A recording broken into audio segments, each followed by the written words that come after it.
Hi guys, today I'm going to discuss about the brachial plexus.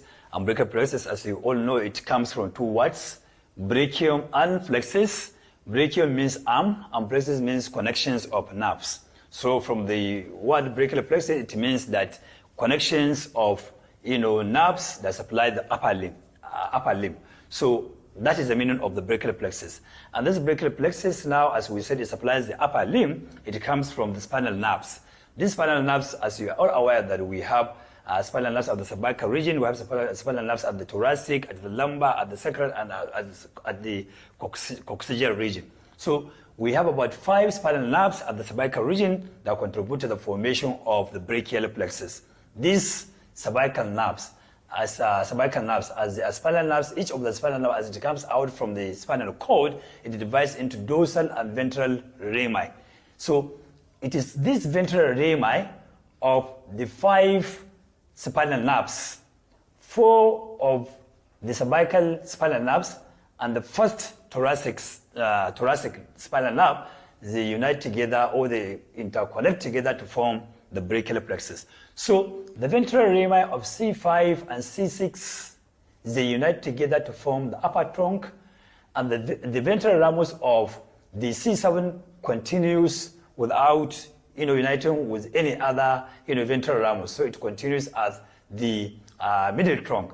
While the ventral rami of C8 and T1, they unite together to form the lower trunk of the brachial plexus. So you can see that we have 5 roots of the brachial plexus, and then we have 3 trunks of the brachial plexus. So each of these trunks divides into 2 divisions.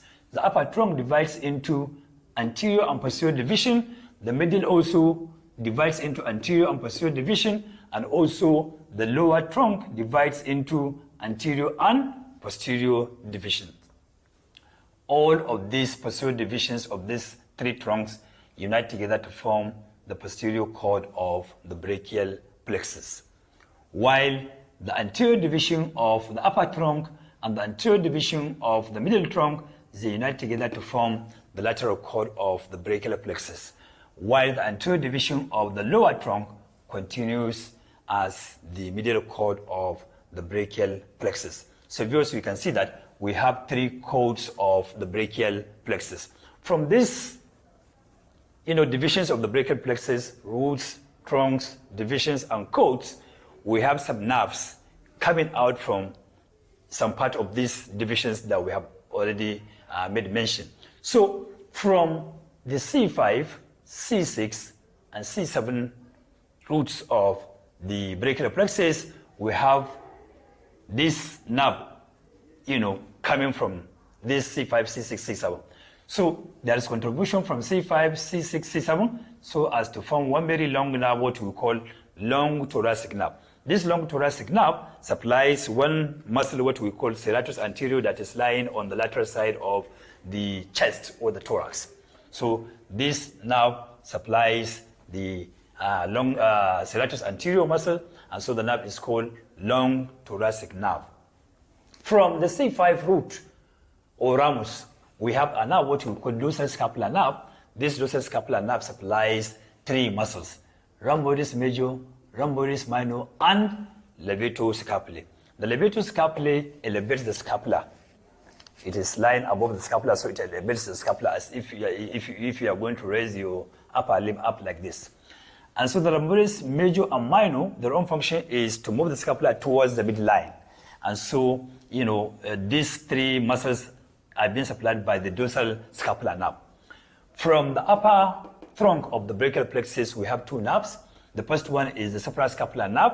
This suprascapular nerve supplies, the supraspinatus muscle, and also the infraspinatus muscle, the muscle that is lying, these 2 muscles, one supraspinatus in the supraspinous fossa, and the other one infraspinatus lying in the infraspinous fossa of the scapula. And so these 2 muscles are being supplied by this suprascapular nerve. The other nerve from the upper trunk is what we call nerve subclavius, and this nerve subclavius supplies the subclavius muscle, a muscle that is lying underneath the clavicle. And from the middle trunk and the lower trunk, no nerves coming out from these 2 trunks. So from the lateral cord posterior cord and the medial cord, we have several nerves coming out from these cords, and the cords, each of these cords now terminates as, terminal ends, which we'll see which nerves, serving as the terminal end of each of these cord. From the lateral cord, we have lateral pectoral nerve. This lateral pectoral nerve supplies the pectoralis major muscle because it is on the lateral side of the pectoral region. So this nerve supplies the pectoralis major muscle. And so the lateral cord continues as musculocutaneous nerve. This musculocutaneous nerve, from the name, it has a muscular part and then it has cutaneous part. That is why it is called musculocutaneous nerve. So the muscular part is motor, so it supplies muscles. These muscles that this nerve supplies include the brachialis muscle, biceps brachii muscle, and the coracobrachialis. The cutaneous part of this musculocutaneous nerve is, by the time it finishes supplying the anterior aspect of plexus compartment of the arm, it comes down as the cutaneous nerve of the anterolateral aspect of the forearm, supplying the skin of that side. So the anterolateral side of the skin of the forearm is being supplied by the cutaneous part of the musculocutaneous nerve. So the last nerve that comes out from the lateral cord is what we call lateral root of the medial nerve. Another root coming from the medial cord of the brachial plexus is what we call the medial root of the medial nerve. The two roots, they unite together to form the medial nerve. So viewers, you have heard me saying lateral cord, posterior cord, and the medial cord. All these are, the names are in relation to the axillary nerve, axillary artery.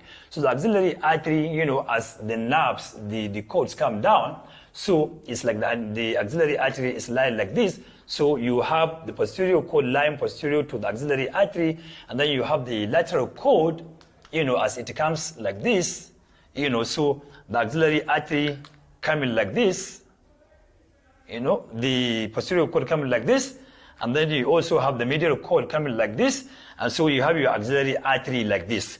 So the axillary artery is lying, anterior to the posterior cord, so the posterior cord is lying posterior to the axillary artery. And the lateral cord is lying lateral because this is lateral side, so the lateral cord is lying lateral to the axillary artery, and the medial cord is lying medial to the axillary artery. So that is the way the relationship of these cords are with regard to the axillary artery. So now we have seen the three nerves coming from the lateral cord. Other nerves that are coming from the posterior cord include the upper subscapular nerve, the middle subscapular nerve, or otherwise known as the thoracodorsal nerve, and then we have the lower subscapular nerve, and then we have the axillary nerve, and finally we have the radial nerve, serving as the terminal branch of the posterior cord. The upper subscapular nerve supplies one muscle known as subscapularis, and that muscle lies in the subscapular fossa of the scapula. Thoracodorsal nerve supplies the latissimus dorsi muscle that is lying at the posterior aspect of the thorax, and then the lower subscapular nerve supplies the lower aspect of the subscapularis muscle. So the subscapularis muscle has dual supply. It is being supplied by the upper subscapular nerve as well as the lower subscapular nerve. Apart from supplying the lower aspect of the subscapularis muscle, the lower subscapular nerve also supplies the teres major muscle. The axillary nerve supplies the deltoid muscle responsible for the abduction of the upper limb, and it also supplies the teres minor muscle, which is part of the lateral rotators of the shoulder. And the radial nerve supplies the extensors of the elbow joint, and so it supplies the extensors of the elbow joint and also extensors of the wrist. So we have all those extensors that are being supplied by the radial nerve, extensors of the elbow joint and extensors of the wrist joint, including the extensors of the interphalangeal joints and what have you. They are all being supplied by the radial nerve. So from the medial cord of the brachial plexus, we have about 5 nerves. The first nerve is the medial cutaneous nerve of the arm. This medial cutaneous nerve of the arm supplies the skin of the medial side of the arm. So we also have another nerve known as medial cutaneous nerve of the forearm. This medial cutaneous nerve of the forearm is supplying the skin of the medial side of the forearm. And then we also have the medial pectoral nerve. The medial pectoral nerve supplies the P minor muscle as well as the P minor and the P major muscle. So this medial pectoral nerve supplies the P minor muscle as well as the P major, that is pectoralis major muscle and the pectoralis minor muscle. So it is on the medial side of the pectoral region. And lastly, we have the ulnar nerve that serves as a continuation of the medial cord of the brachial plexus. The ulnar nerve supplies the muscles or the flexor muscles of the forearm, the flexor carpi ulnaris muscle, as well as the medial half of the flexor digitorum profundus, that flexes the medial medial 2.5 fingers, and including the flexor carpi ulnaris that flexes the little finger. And so now the medial nerve, is formed by the contribution from the lateral cord and from the medial cord. So we have lateral root coming from the medial cord, you have the medial root coming from medial cord, and so the two together, they give rise to the medial nerve. Medial nerve supplies the flexors of the forearm, both superficial and the deep flexors of the forearm, excluding the flexor carpi ulnaris and the medial half of the flexor digitorum profundus. So viewers, you have now seen all the nerves that emanate from both the lateral cord, the posterior cord, and the medial cord. Thank you very much.